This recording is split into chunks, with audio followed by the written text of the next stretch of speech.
I'm William Cooper, and you're listening to the Hour of the Time. Folks, something is wrong in America, no doubt about it.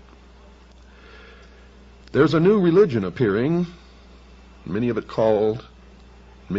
call it the New Age religion, and it appears to be the exact opposite of the Old Age religion, meaning the religion of the Jews and the Christians.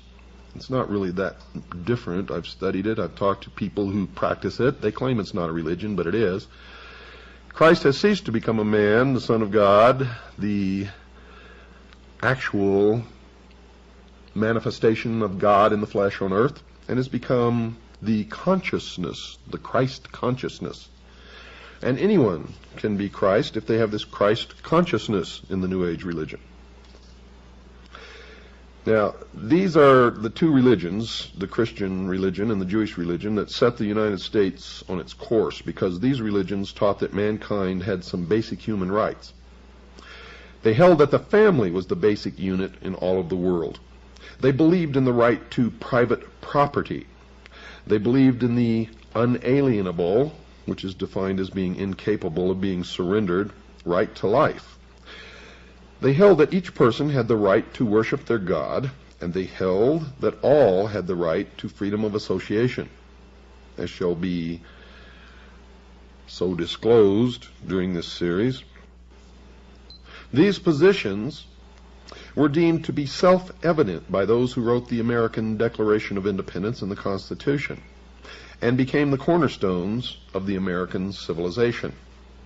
The term self-evident, folks, means that these human rights were not worthy of debate because they stood on their own, simply because they were true. They could not be debated because they were creator endowed by God. Yet, folks, today these cornerstones of American life are no longer self-evident to many. They are being publicly discussed.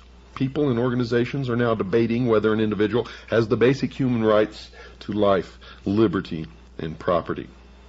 There's a great danger in this.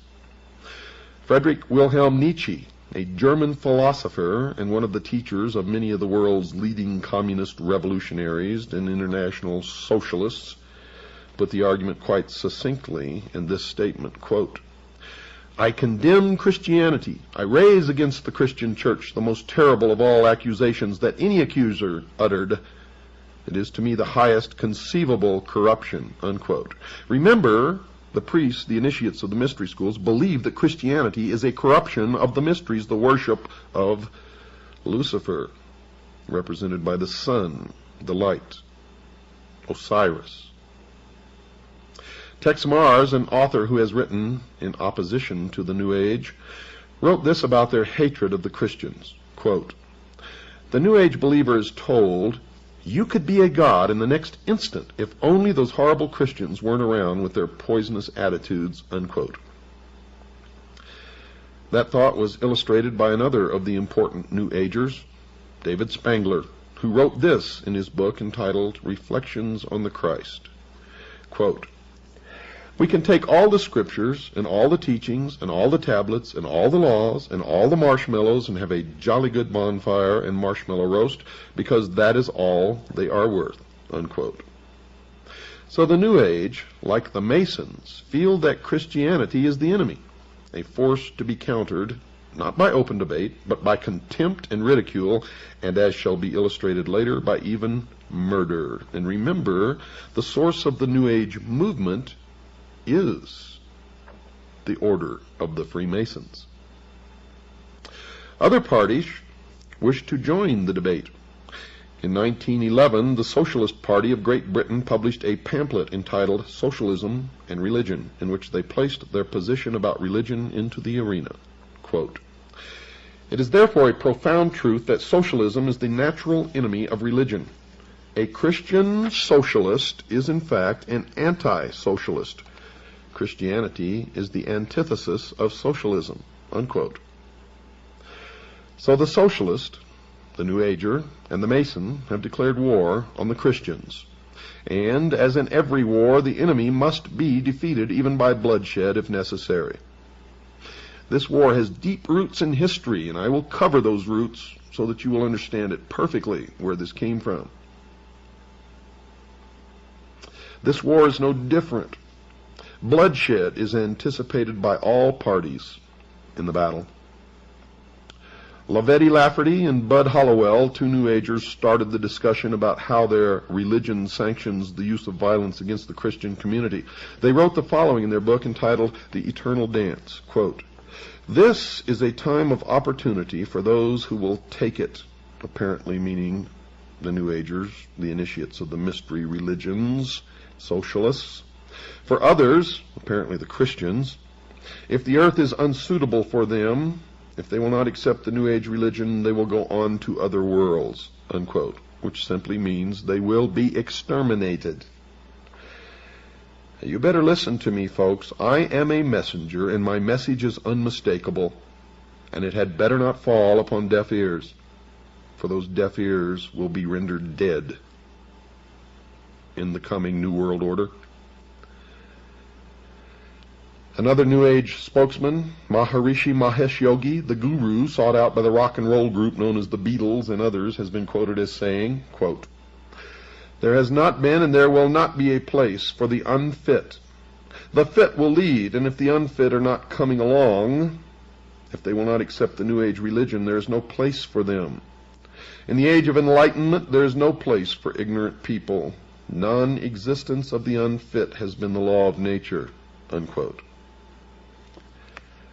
Another example of New Age thinking on this vital issue came from a pamphlet available in a bookstore selling New Age material. It was published by something called the Guardian Action Publications of New Mexico, and it was entitled Cosmic Countdown. This pamphlet alleged that it had received these thoughts from something called higher intelligence, and it directed its attention to the hunger disease problem in the third world, and the pamphlet simply stated, quote, "The world should be forewarned to be on the lookout for diseases which have been suppressed for years, suddenly rearing their ugly heads and decimating populations already on the verge of starvation in the third world nations. Although these peoples will eventually be replaced by the new root race about to make its appearance in a newly cleansed world, nevertheless, for the moment, this is a tragedy," unquote. You see, they have made incredible admissions, but none of you are looking, none of you are reading, none of you are absorbing. In fact, most of you are so stupid that you think that the only thing you should read is what you personally believe in or agree with. How can you exist in this world ignorant of the opinions and the writings and the thoughts of everyone else, including your enemies? The words reveal an incredible scenario. You see, these people in the third world nations are going to be entirely replaced by what they call, quote, "a new root race," unquote. That eventuality will not be a tragedy. The tragedy is that these people are dying now due to starvation and disease, but when they die later or they're all gone and they're replaced by the new root race, that won't be a tragedy. The concept that a new race of people will inhabit the world in the New Age millennium has been expressed by other believers in the religion. Ruth Montgomery, previously mentioned, has written about that change. Quote, "Those who survive the shift will be a different type of people from those in physical form today, freed from strife and hatred, longing to be of service to the whole of mankind. The souls who helped to bring on the chaos of the present century, apparently the Christians and the Jews, will have passed into spirit to rethink their attitudes," unquote. To show that the New Agers are talking about the physical death of the enemy, one must only search the writings of other New Agers. Another believer to write on the subject of the destruction of those who will not accept the new religion was Ruth Montgomery. And she has been quoted as saying in a transcribed interview carried by a magazine called Magical Blend, quote, "Millions will survive and millions won't. Those who won't will go into the spirit state because there is truly no death," unquote. Estimates of the number to perish have been made by some New Agers. One who has made such an estimate is John Randolph Price, who was quoted by Tex Mars in his book about the New Age, and he said that, quote, "John Randolph Price was told by his spirit guide that up to 2.5 billion might perish in the coming chaos," unquote. And we already know that the goal of the plan called Global 2000 is to deplete the population by 2 billion people by the year 2000. Now, that estimate is about half of the current world population, 2.5 billion. Another estimate of the number required to die because they will not accept the new religion was offered by the so-called Tibetan master, Dwal Kul, who has said in one of his channeling experiences that 1/3 of all humanity must die by the year 2000. And that would be about 2 billion people, at least. Channeling is one of the strange activities occurring inside the New Age religion. I have witnessed this, and I can tell you most channelers are just fraudulent con artists who are taking the money of those who pay to hear this channeling from dead spirits or ancient teachers or other world spirits. Some of the believers claim that they have the ability to call forth the deceased spirit of someone who lived many years before. Quite often, these spirits claim to be the ascended masters, those who have gone on to discover the eternal truths of all creation. One such believer who claimed to be in touch with a master was Alice Bailey, previously mentioned. Her spirit called himself Dwal Kul, and she claimed he spoke through her saying, quote, "Death is not a disaster to be feared. The work of the destroyer is not really cruel or undesirable. Therefore there is much destruction permitted by the custodians of the plan, and much evil turned into good," unquote.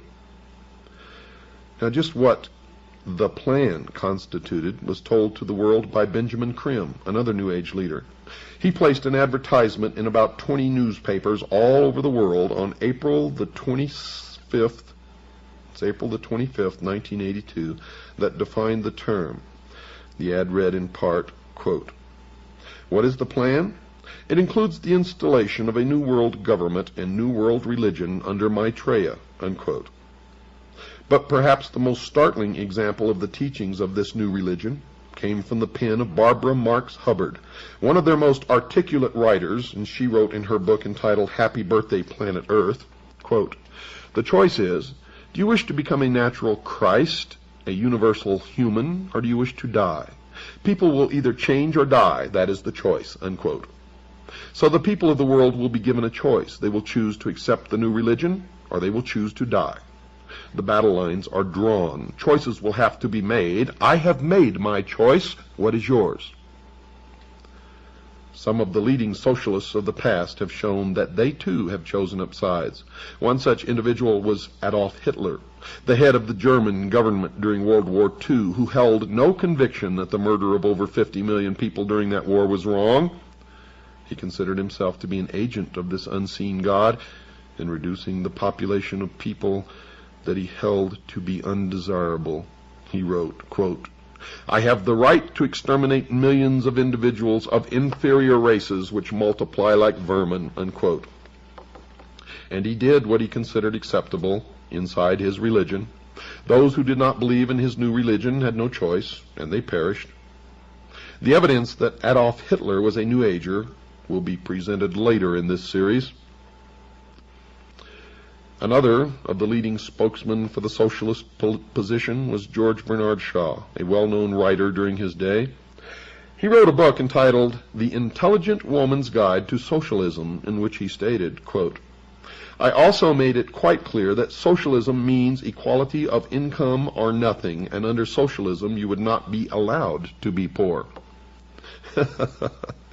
You would be forcibly fed, clothed, lodged, taught, and employed, whether you like it or not, whether you're useful or not, even if it were discovered that you had not the character and industry enough to be worth all this trouble. You might be executed in a kindly manner, but whilst you were permitted to live, you would have to live well, unquote.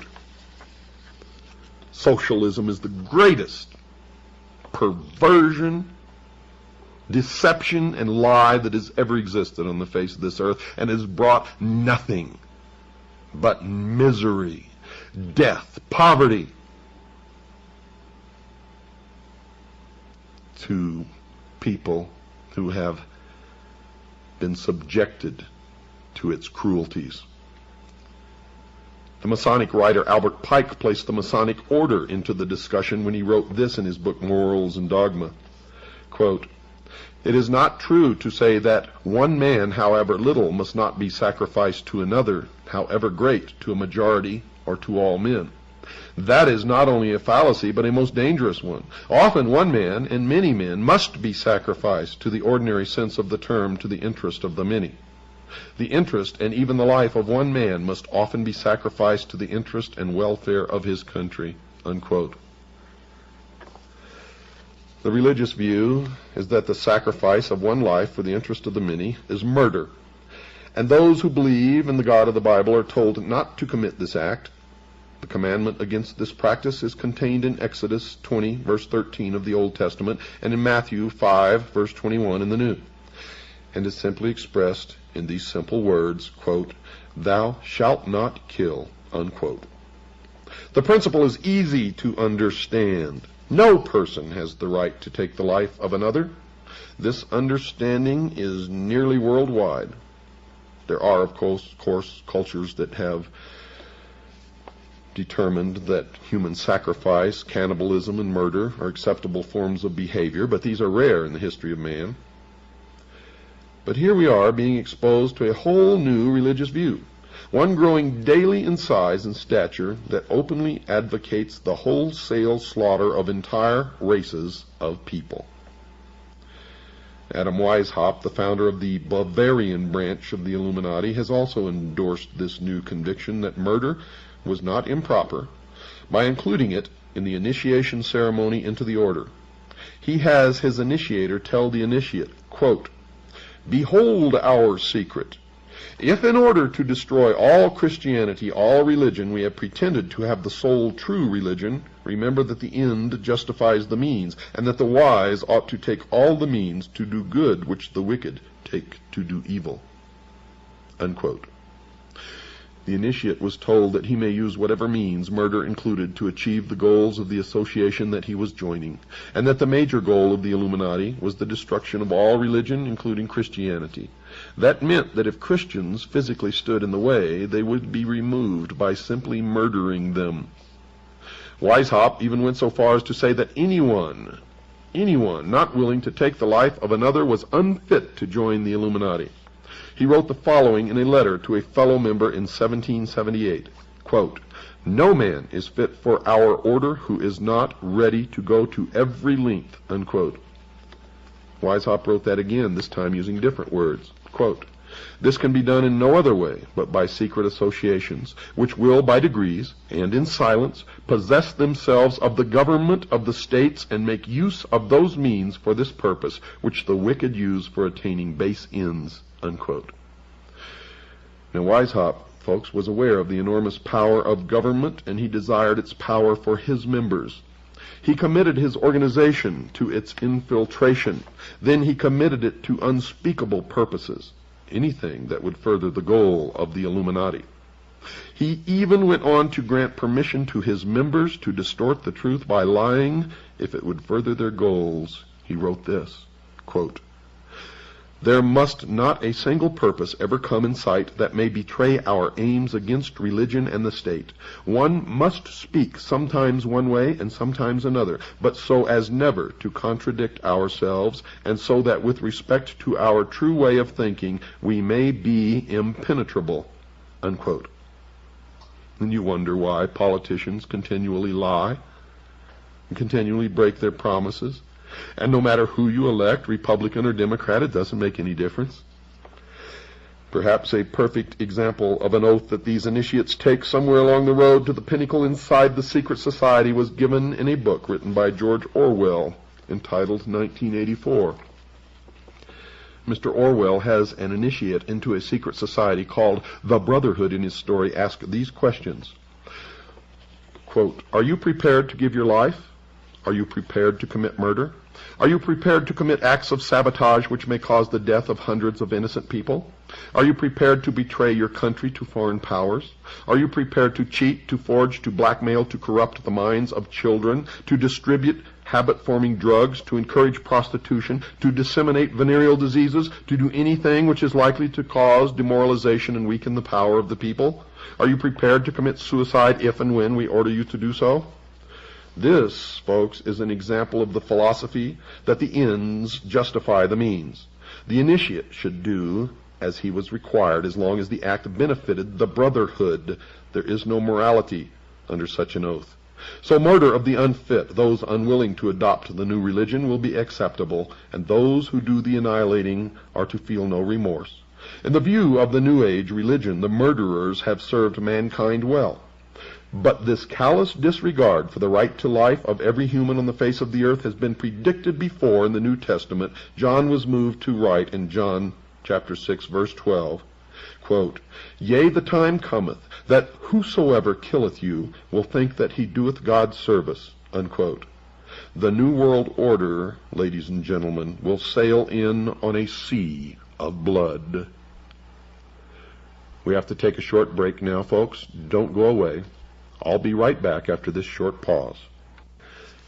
Well, let's continue here. The New Age religion, folks, is going to have a worldwide leader. A charismatic political and religious leader that they call Lord Maitreya. At least so far that's who they call him, or that's what they call him. This individual, as far as I know, has not made his public appearance yet, but the New Agers claim that he is on the earth at the present time. They claim that he came to live with the Asian community in East London, England, in July 1977 by descending from his ancient retreat in the Himalaya mountains along the border of India and Tibet. They further believe that his imminent emergence into full public view is assured. They also claim that this individual is the one that the Christians call Christ, the Jews call the Messiah, the Buddhists call the fifth Buddha, the Hindus call Krishna, and the Muslims call the Imam Mahdi. In other words, all of the major religions of the world are awaiting the arrival of this one individual. It is their claim that this one individual living now in London is the one expected by all of these religions. However, when we search London with a fine-tooth comb, we can find no trace of any living individual named Maitreya or fitting this description, are recognized as this religious leader. Isn't that strange? And they say that he is on the earth now, patiently waiting for the appointed time to reveal his existence to the peoples of the world. They say that he will apparently assume the leadership of all of these religions, and when he does, he will create a one-world religion. The New Agers have written that in the esoteric tradition, previously defined as being intended for or understood by only a chosen few as an inner group of disciples or initiates, in other words, the esoteric means hidden. They claim that the word Christ is not the name of an individual, but the name of an office or function within the spiritual hierarchy of masters. They claim that the masters are a group of perfected men who have guided human evolution from behind the scenes for centuries, and they believe that this Lord Maitreya is that Christ. Now, Manly P. Hall has written of this individual by identifying him as, quote, "the way, the truth, and the life, which coming to every life redeems all who accept it," unquote. Tex Mars has quoted this individual as saying, quote, "My army is ready for battle, my masters of wisdom and myself at the head. That battle will be fought for the continuance of man on this earth. Rest assured that my army shall triumph," unquote. Well, it appears that the battle to be fought between the followers of Lord Maitreya and the rest of humanity is still in the future. but at least one of the participants has an army already prepared. How about you? One who claims to have seen the birth in a vision of someone who seems to fulfill the requirements of this Maitreya was astrologer Jean Dixon. Her major claim to being a prophet is her prediction, reportedly made before the event of the assassination of President John Kennedy in 1963. However, her credentials were dealt a serious blow in 1968 when she also prophesied that the Soviet Union would be the first to put a man on the moon. Another of her prophecies was that the Republican Party would be victorious in 1968. And it was with the election of Richard Nixon, a Republican. But she also predicted that within the following decade, 1970 to 1979, the two-party system, as we have known it, will vanish from the American scene. She further predicted that Richard M. Nixon had excellent vibrations for the good of America and would serve the country well.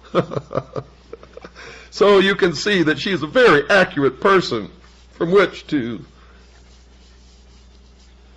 judge the course of the future. If you want to know the truth, folks, I am the most accurate prophet of future events in history.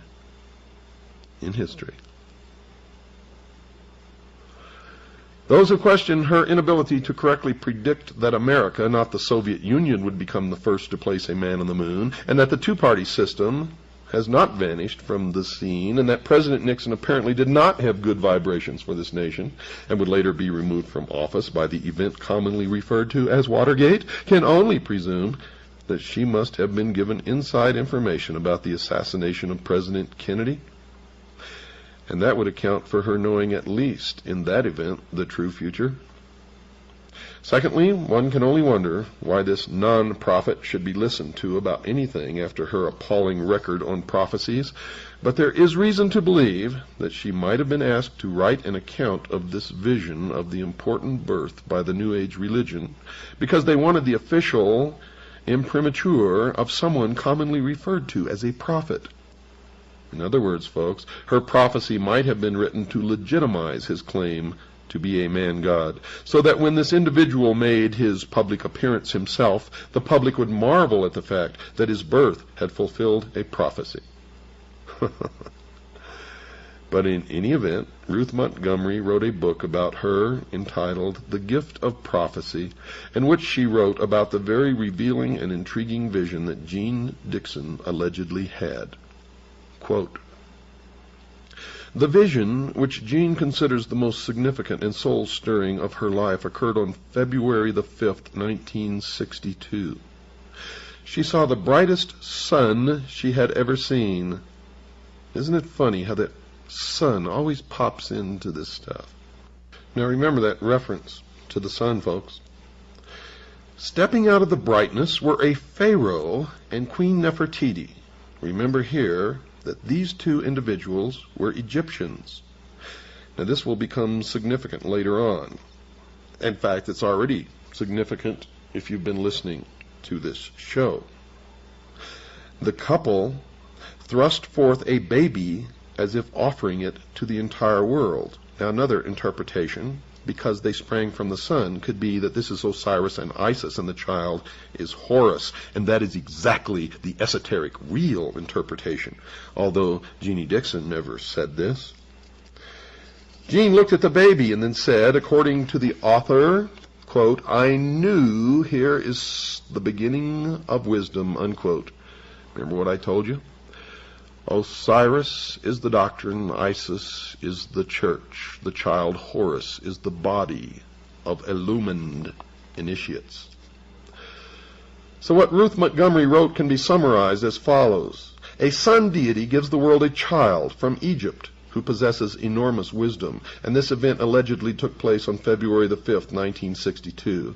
The interpretation of these symbols have already been discussed and will continue to be discussed during this series, and the significance will be plain to all. Jean then says, quote, a child born somewhere in the Middle East shortly after 7 a.m. Eastern Standard Time on February the 5th, 1962, will revolutionize the world. Before the close of the century, he will bring together all mankind in one all-embracing faith. Mankind will begin to feel the great force of this man in the early 1980s, and during the subsequent 10 years, the world as we know it will be reshaped into one without wars and suffering. His power will grow greatly until 1999, and this year is extremely significant, as will also be discussed, at which time the peoples of this earth will probably discover the full meaning of the vision, unquote. So according to this vision, a child born on February the 5th, 1962, will grow up to bring a one-world religion onto the face of the earth, and his efforts will be successful in 1999. The New York Times newspaper, folks, ran 3 consecutive articles on the conjunction of 5 planets, the sun, the moon, and an invisible body that astrologers call Ketu, starting on February the 4th, 1962. The first article stated that the various bodies moved into rough alignment in the constellation Capricorn at 7:05 a.m. New York Times. A Capricorn, remember, is the goat. In history, the goat was the goat of Mendes, or the ram. And the newspaper article also says that they would remain in that alignment until 7:17 a.m. New York time Monday. The goat of Mendes, the ram, is also another word or another name for Lucifer, Satan. However, the article went on to say that most of the people in India became alarmed because most astrologers were making predictions of disasters. There were a few astrologers who were predicting good for the world as a result of this alignment, but few Indians appeared to be paying them much heed. Now couple that with Gene Dixon's prediction that the child was born on February the 5th, 1962, midpoint in this alignment, and what do you get? They're going to great pains to prepare the world for something. Astronomers did not consider the event to be rare, however, and the article went on to report that the same configuration had occurred several times in the past. The last time being in April 1821, and then it occurred twice. The article reported that Dr. Kenneth L. Franklin of the Museum of Natural History, Hayden Planetarium in New York, had commented that year does not seem to be a year of any remembered disasters. He was then quoted as saying, and that year isn't famous for anything, as far as I know. Dr. Franklin also commented on the body the astrologers call Ketu. He speculated that it may be some sort of astrological addition used to make everything come out right. He then added that he believed Ketu to be the invisible planet that is frequently taken into account in astrological reckonings, but that he had no idea how it was possible to keep track of something that no one could see, and as far as he knew, didn't even exist. The Times carried another article the next day, Monday, February the 5th, 1962, the date that this supposed child was born, and it repeated the concern of the Hindu astrologers. In fact, that headline read, Hindu astrologers still say it's doomsday. And the subheadline read, Peaceful beginning of planetary event is viewed gravely. Now, the third article in the series ran on Tuesday, February 6th, 1962, and carried the headline, quote, Doomsday in India, uneventful, unquote. The article reported that the Indian astrologers had predicted a variety of disasters, earthquakes, tidal waves, devastating fires, and warfare, to name but a few, but that none of these events had occurred. Furthermore, the article reported that Hindu priests had claimed that the reason nothing had happened was because their prayers to their God had been answered. But folks, none of these 3 articles mentioned the birth of anyone on these 3 days. Furthermore, none but a few astrologers had believed that something good was going to happen, and that only a few in India had even listened to them. Only Gene Dixon, another astrologer, had seen a vision of something beneficial, in this case the birth of a baby full of wisdom at about the midpoint of the 3-day affair. One can only wonder if once again she missed the mark and was involved in another error, or if she was intentionally made to set up the world to welcome someone named Lord Maitreya. In any event, these people claim that the Lord Maitreya will appear shortly to the entire world and start everyone off on a road to a one-world religion. Helena Petrovna Blavatsky, in her book entitled The Secret Doctrine, called him, quote, the Dragon of Wisdom, unquote. So it appears that the one call that Jean Dixon made that appears to match other comments is her statement that the baby she saw in her vision was full of wisdom. If the baby she claimed to have seen in her vision was Lord Maitreya, then she was right, because others have claimed that Lord Maitreya is full of wisdom. However, there is still reason to believe that she was given inside information by some New Agers who wanted to have this Lord's birth prophesied so that when he did surface, the New Agers could claim that his birth had been a fulfilled prophecy. So the world awaits the visible appearance of Lord Maitreya. Ladies and gentlemen, dear listeners, so that you would realize that I'm not making any of this up, I took last night's program and tonight's program verbatim from the introduction all the way through Chapter 3 of a book entitled The New World Order by my good friend A. Ralph Epperson. Again, the title of the book is The New World Order by A. Ralph Epperson, and you can order that book in any good bookstore. If you can't find it in your area, contact us, and we will make arrangements with Mr. Epperson to be able to furnish that book to you if you would like to purchase it. I also recommend that you purchase my book, Behold a Pale Horse. It's a handbook for what's going to happen in the coming years, especially in this country. And without it, you will be crippled. If you would like to purchase my book, Behold a Pale Horse, if you're a CAGI member, send $25. That includes postage and handling. If you're not a CAGI member, send $30. That includes postage and handling. Also ask for a packet of information on how to join CAGI and all of the other things that we have available for you. Send it to Stan at Post Office Box 889, Camp Verde, Arizona, 86322. That's P.O. Box 889, Camp Verde, Arizona, 86322. Or you can call Stan at 602-567-6109. That's 602-567-6109. While you're at it, folks, reach way down deep into your pockets. Make a check or money order out to WWCR to help us pay for this airtime. If you like this show, if you want it to continue, then please make out a check to WWCR and send it along with your request for information to Stan. Folks, we are nearing the end of the road of civilization as we know it, unless we wake up, unless we take control and make sure the future is what we want it to be. And one of the things that we must do now immediately is stop fighting amongst each other.